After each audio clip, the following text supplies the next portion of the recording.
So if you're learning English right now, you've probably stared at a word like through with all those extra, completely useless letters Oh, yeah. constantly. Right. Or like island with that Right. silent as. And you just think to yourself, um, is this language a prank? Like, is English actively trying to mess with me? It's such an incredibly common frustration, especially when you're, right in the thick of that B1 learning level. Exactly. Because you're transitioning from just translating basic words in your head to like actually trying to feel the flow of a conversation. And English can just feel like this chaotic collection of random exceptions. Well, today we're taking a deep dive into some serious university-level linguistics research Hmm. to basically prove to you that it is absolutely not a prank. Right. We're cracking open the hood of the English language because there's just this hidden matrix beneath all those confusing words and sounds. And today we're giving you the cheat code. Yeah, and I mean, a great way to think about this hidden matrix is to just ask yourself a very simple question. Do you have to know the mathematical laws of physics to be able to walk?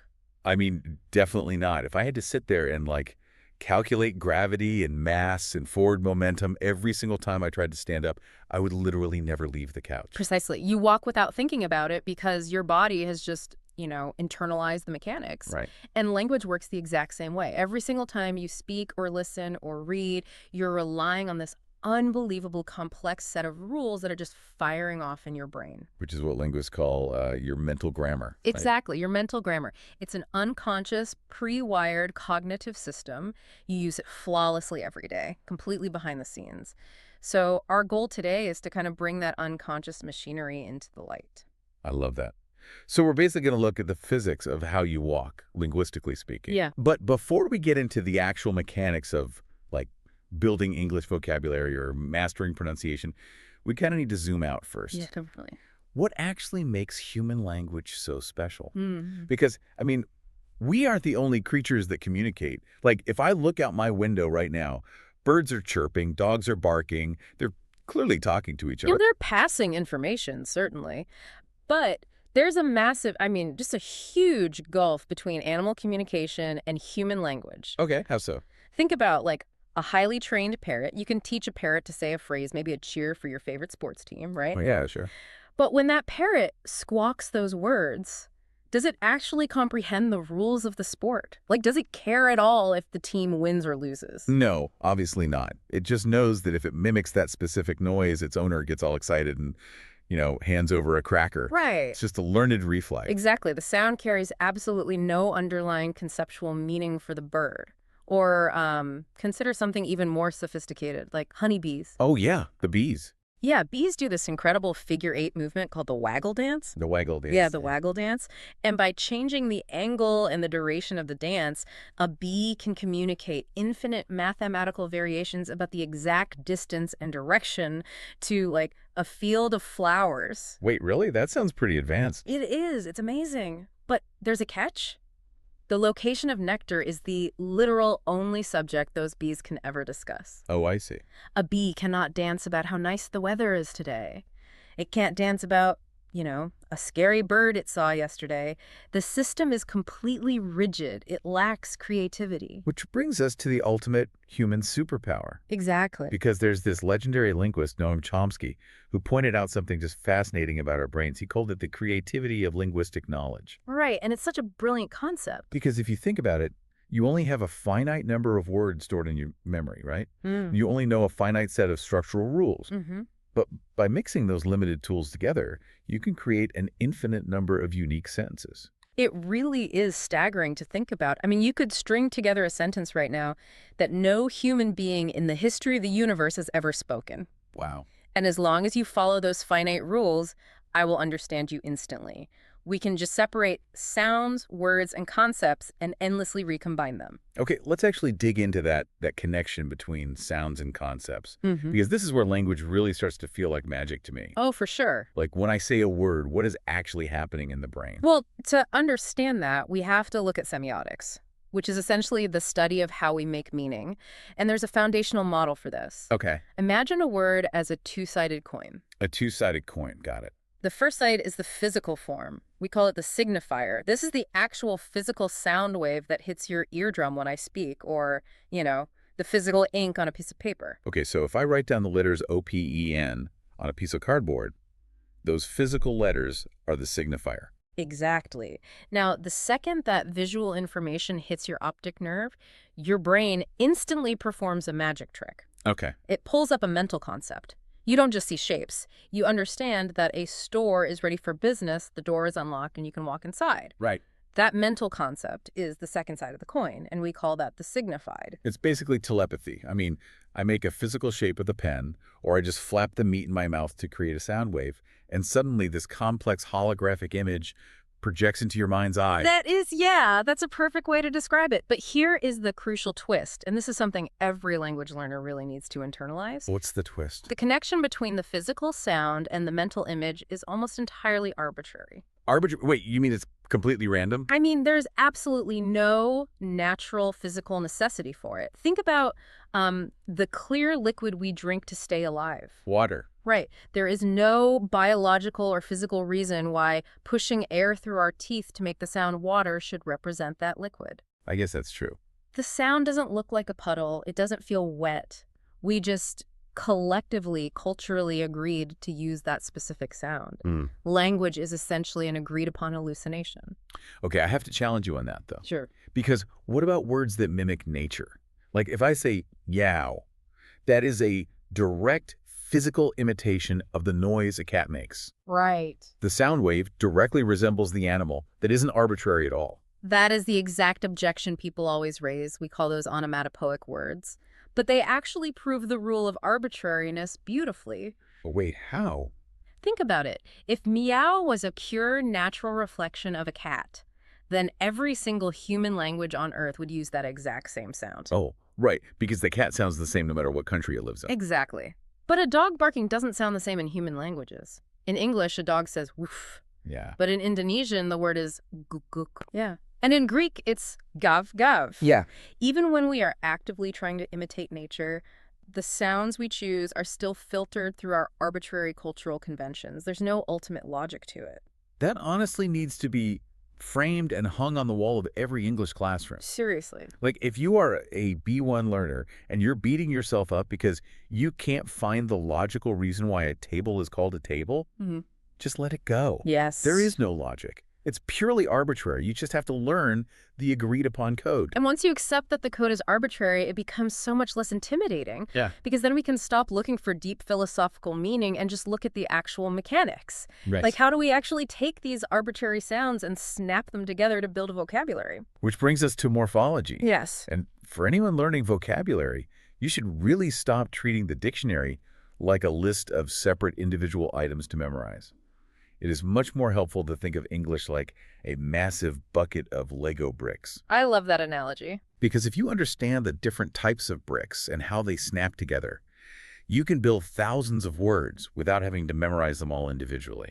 That Lego analogy is just spot on. In linguistics, those individual bricks are called morphemes. A morpheme is the absolute smallest unit of meaning in a language. Okay. If you try to break it down any further, it just shatters and loses all meaning completely. And we have two main categories of these Lego bricks. First, you have free morphemes. These are the independent, strong bricks that can just sit on the table all by themselves. Words like boy or pleasant or dog. They don't need any help to make sense. Right. But the real power comes from the second category, which are bound morphemes. Bound morphemes. Yeah, these are little pieces of meaning that cannot exist on their own. They have to be snapped onto a free morpheme to survive. Got it. Take the prefix un. It has a very clear meaning in English. It means not or opposite. But you cannot walk into a coffee shop and just say to the barista, un. Right. They'd look at you like you're crazy. It's nonsense. Exactly. But if I take that unbrick and snap it onto the free brick pleasant, I instantly create a brand new concept, unpleasant. That's easy enough. I mean, we all know about prefixes and suffixes. But here is the detail from the sources that completely blew my mind. Oh, yeah. We assume all roots are free words. But there is this phantom category called bound roots. They are fascinating little anomalies in the language. Let's look at the word cranberry. Now, berry is clearly a free morpheme. You can have a blueberry, a strawberry, or just a bowl of berries. But if you pull the word apart, what in the world is a cran? It is absolutely nothing. The morpheme crayon only appears in that one specific word. That's so weird. If you detach it from berry, it just evaporates. It has no independent meaning in the English language whatsoever. It's a bound root. And you see the same thing with huckleberry. I mean, you can't go to the store and buy a fresh pound of huckles. Exactly. And it happens with verbs, too. Think about words like receive, perceive, deceive. Oh. We recognize the prefixes re, per, and d, but what are they actually attaching to? They're all snapping onto this root. Sieve. But you can't just sieve something. No, you can't. It only has meaning when the prefix locks into it. It perfectly illustrates how modular English is. And recognizing these modular patterns gives learners a massive advantage because, let's be honest, English speakers are relentlessly lazy. Very true. We are constantly inventing new vocabulary by just rearranging these bricks, which linguists call word coinage. Let's actually walk through how native speakers invent words, because this explains so much of modern English vocabulary. Yeah, let's do it. The first method is blends. This is where we literally just smash two words into each other. Okay, give me an example. We take two distinct free morphemes, crush them together, and form what's called a portmanteau. You take the word smoke and the word fog, and you create smog. Smog. Wait. Or you take breakfast and lunch, and you build brunch. The next trick is clipping. And this goes back to what you said about human nature. Our brains are always prioritizing speed. Always. There is an actual linguistic concept called the principle of least effort. We want to communicate the maximum amount of information while expending the absolute minimum amount of physical breath. So we take a long multi-syllable word and we simply chop the end off. Gymnasium requires a lot of mouth movement, so it gets clipped to gym. Makes sense. Mathematics becomes math. The underlying meaning doesn't change a bit. The brick just becomes lighter and more efficient to throw into a sentence. And we do the exact same thing with acronyms. We take a long, exhausting title, pull out just the first letters, and start pronouncing those letters as an entirely new word. Right. Think of UNESCO, or my favorite, radar. Most people don't even know that's an acronym. Oh, absolutely. It originally stood for radio detection and ranging. Yeah. Now it's just a regular noun. But out of all these word coinage methods, I think the most revealing one is back formation. Oh, I love back formation. Because back formation proves that language isn't controlled by, academics in an ivory tower. It's actually controlled by the mistakes of everyday people. Okay, walk us through how a mistake becomes a real word. Let's look at jobs. In English, if you add an or an or to the end of a verb, it usually creates a noun describing the person doing that action. Okay, yeah. A person who works is a worker. A person who bakes is a baker. Makes total sense. The suffix turns the action into a profession. Exactly. So historically, native English speakers looked at the noun editor. They saw that or ending, and their brains automatically assumed, this must be a Lego structure. There must be a root verb here. Right. They assume that an editor is someone who does the action of editing. Yes. They reverse engineered the verb to edit. But the verb didn't exist. No. The noun editor came into English first, borrowed whole from Latin. There was no underlying verb at all. That's incredible. But the general public misunderstood the structure, pulled the word apart incorrectly, and just invented the verb edit out of thin air. And it became a permanent part of the dictionary. Society just collectively shrugged and said, sure, let's roll with it. Basically, yeah. So we've got our arbitrary mental concepts. We've built our neat, logical Lego structures. But here is where the entire system crashes to a brick wall for the B1 learner. Oh, boy. Because the second you try to bring those logical concepts into the physical world, you actually try to speak them out loud, you slam into the absolute chaos of English spelling. Yes, the visual representation of English is notoriously disconnected from its physical pronunciation. Disconnected is an understatement. Think about the words to spelled T-O-O, to spelled T-O, and to spelled T-W-O. Right.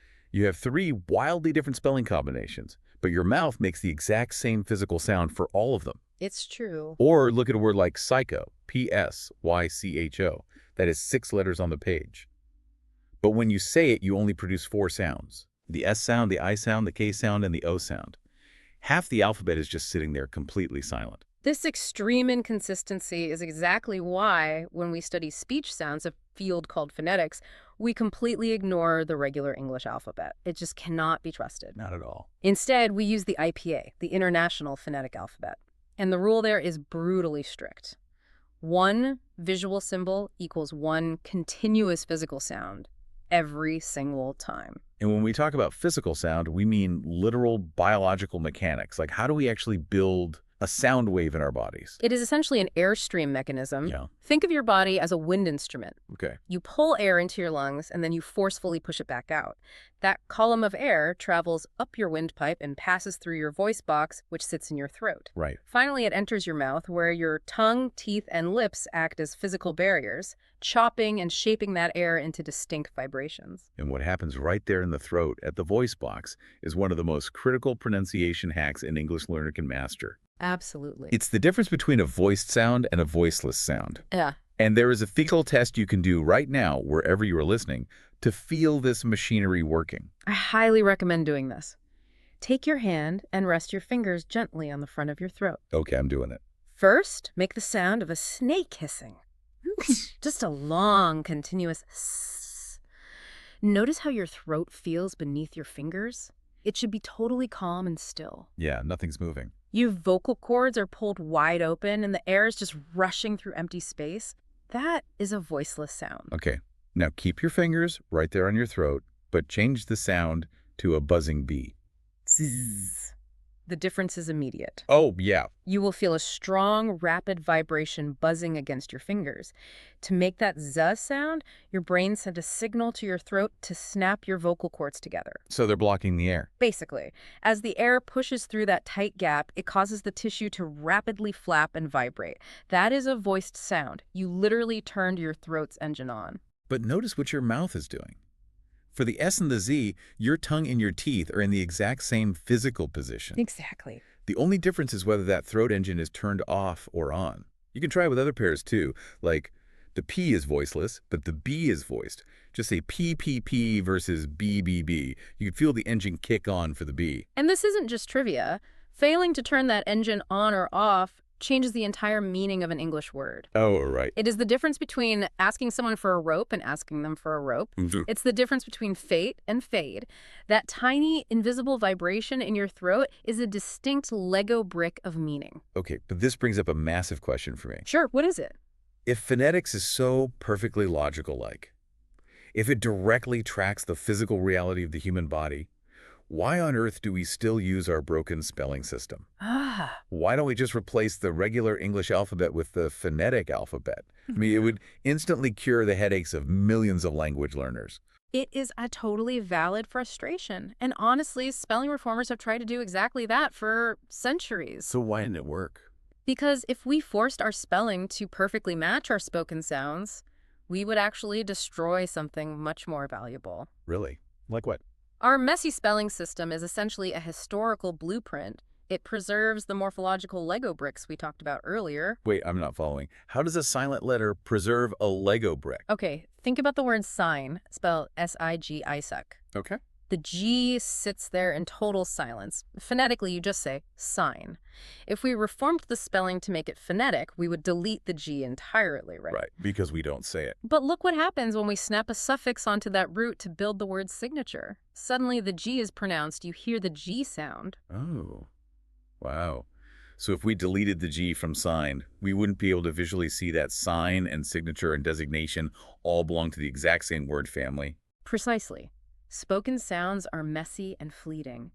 People speak rapidly, they mumble, and regional accents constantly shift the pronunciation of vowels. That's true. But the written word anchors the language. It shows us the underlying architecture of the meaning. Okay, that makes sense. If we spelled everything exactly as we pronounced it, someone from London and someone from Texas would spell the exact same word completely differently, and the shared visual history of the language would just fracture. So the spelling is the deep architectural blueprint, even if the modern pronunciation is just like a fresh coat of paint that's constantly changing. Exactly. That is brilliant. I mean, it doesn't make memorizing the spelling of rhythm any less annoying, but at least there's a beautiful logic behind the frustration. Definitely. It helps to see the method in the madness. So let's kind of bring all of these concepts together. Think about the incredible sequence of events that happens every single time you speak English. It's quite a sequence. First, you push a column of air out of your lungs. You choose whether to vibrate the engine in your throat, and you shape that air with your teeth and lips. Right. And then you take those physical sound waves and you map them onto completely arbitrary mental concepts. Concepts that have no natural connection to the sound, but are just agreed upon by society. Then you treat those concepts like Lego bricks. You snap independent words together with little bound roots and prefixes, actively coining new vocabulary to save breath and effort. And finally, you feed all of those tiny, finite pieces into your unconscious mental grammar, which effortlessly arranges them to generate an infinite universe of possible thoughts. And you do all of this in fractions of a second. Yeah, without ever having to consciously calculate the physics of it. It's amazing. When you really look at the mechanics, learning a language isn't just about passing a vocabulary test. You are learning to operate the fundamental machinery of human creativity. Well said. And that leaves us with one final, deeply provocative thought to chew on as you continue your studies. Right, going back to Noam Chomsky. Exactly. We mentioned Chomsky earlier. His ultimate theory is something called universal grammar. He argued that the deep structural rules of language aren't just cultural habits we invent. They are a biological endowment. Yes. They are pre-wired into the architecture of the human brain from the moment we are born. It implies that at the deepest cognitive level, all human languages share the exact same foundation. That's wild. Yeah, the differences between English, Japanese, or Arabic are just surface-level variations. They're just different paint jobs on the exact same engine. So think about this the next time you feel overwhelmed by a B1 English lesson. If the profound, infinite rules of language are already permanently hardwired into your biology, are you really learning a foreign language right now? It's a great question. Or are you simply unlocking a new set of arbitrary sounds to express the exact same universal human grammar you've known since the day you were born?